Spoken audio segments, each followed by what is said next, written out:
Wake up. Yes, wake up. You may not want to hear it, we may not be ready for it, but take a look around. There is a problem. The problem is we are asleep. Show of hands. How many people have a smartphone? I know that a lot of people might have two.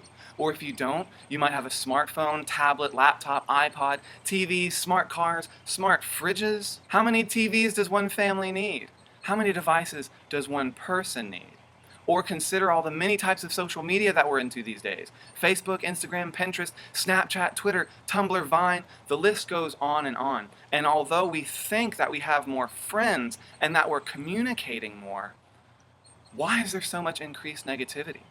Why the increased rate of suicide, the increased rate of depression, of obesity? Why more and more marriages ending in divorce? The reason why is because we are stressed out and strung out and being pushed to the brink. If you don't believe me, consider how Cars and Kids says that in 2016, 39 children died from heat stroke in cars as a result from being left in the car by stressed out parents who forgot about them. Compare that to just 1990 when 5 children died throughout the whole year from the same thing. We have been put to sleep. We have been lied to. And this hyper-modern American version of peace and success is just going to leave us empty. We need a big change in our lives. And to do that, we have to change ourselves. To do that, we have to examine ourselves. And to do that, we have to understand ourselves. And to do that, we have to take a journey of discovery. Let me give you a relevant quote. Brock, in his book Living Prayerfully, was a man looking for answers, and he took a journey. He said, "What if making peace within our hearts, peace within, is the first step to world peace?" We see the problem. We're put to sleep. If you don't believe that we've been put to sleep, consider all the many world events, including chemical weapons in Syria and the government shutdown. These took place in 2013. But on 16 occasions, when these major world events were taking place in 2016, the majority of American televisions were set on Miley Cyrus twerking or, committing some other kind of promiscuous antics on TV. Let's talk about the solution to the problem that we are asleep as a people. We have to ask ourselves some questions. We have to understand ourselves. I want you to pause and consider these questions. What does it mean to be human? What does it mean to have peace? Does peace exist? Does truth exist? If truth exists, how can we find it? And here's a very important question. Can we have our cake and eat it too? A lot of people are into spirituality. A lot of people are into Zen or those sorts of inward searches or inward feelings, and that's good, but can we benefit from that while we continue to live in the empty world of making money, making profit, the next new gadget, the next new boyfriend or girlfriend or what have you, okay? Ravi Zacharias grew up in India. He was raised in a Hindu family and literally went around the world and took a spiritual journey to eventually become a Christian apologist. So he knows a thing or two about spiritual journeys. And he puts the solution, or the start to the solution, in 4 great questions. And I think that every true society and every true worldview has to answer this question. In my opinion, indeed, every single human being throughout every culture, throughout all of history, has asked themselves these fundamental questions. And in my opinion, there are really no other questions that we have to answer as humans. Get ready for them.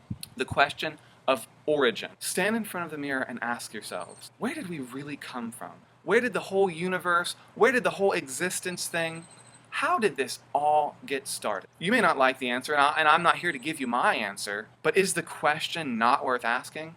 I think it certainly is. The second question, the question of purpose. Okay, so we're here, evidently. Why are we here? Are we here for a purpose? So I'm here, yes, but what does it all mean? Thirdly, the question of morality. This is the one that affects everyone on the day-to-day, and we butt a lot of heads about it, but it's a very important question. So I'm here, and let's hope I'm here for some kind of reason, or, that there's some intrinsic meaning to the universe, because if there's not, then all of this is pointless, really. So I'm here, and I'm here for a purpose, but how does that look in my life? How does that translate into the way I live, what I believe, the way I treat other people? And lastly, everyone's least favorite, but a question that ancient man asked themselves, and every single man, woman, and child asks themselves at some point in time: what happens when we die? The question of destiny. Is this all there is? Do I just turn back into dirt, or is there something more? So I've proposed a problem. Most of us can agree, despite our different beliefs, that there is a problem in the world. And I propose that those 4 great questions are the first step in the solution. But here's the encouragement, and I want to give this to you as a charge and a challenge. The first great step in finding a solution involves taking a step. Are you willing to ask yourselves these great questions? Do these questions offer more or less than what our society and our culture is trying to trick us into thinking will bring us real peace and fulfillment in the world? I'm not trying to sell you, on the things that I believe. God and church and prayer, these things are brilliant, and I would encourage them, but I'm not here to put my views on you. I'm here to say that if we don't take some step, we're not going to get anywhere. We all want world peace. We all want peace within ourselves.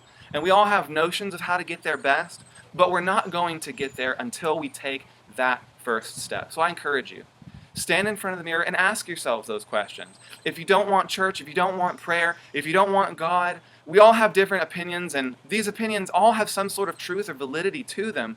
But start with looking someone face to face and having a conversation. Put down Facebook and the faceless posts where we can say whatever we want with complete anonymity, and instead get together with a friend or someone you haven't talked to in a while, a brother, a family member, a loved one, your significant other, whoever it may be, and talk about these 4 questions together. And be vulnerable with one another. Open up your hearts to one another. Be okay with disagreement. Be okay with conversation. Maybe put down Facebook for a day or a week and spend time quietly thinking. Spend time communing with nature and taking walks. Spend time thinking.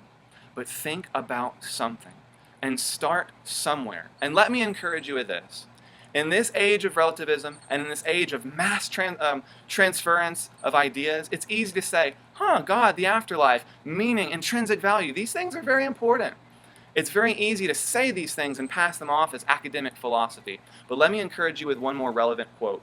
There was a writer, an English writer, G.K. Chesterton. He started as an atheist and actually became one of the most brilliant Catholic apologists of the 20th century. He said, merely having an open mind is nothing.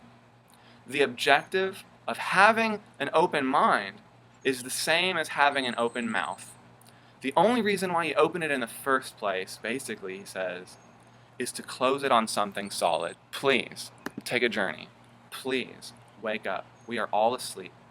Take a journey with me. Thank you.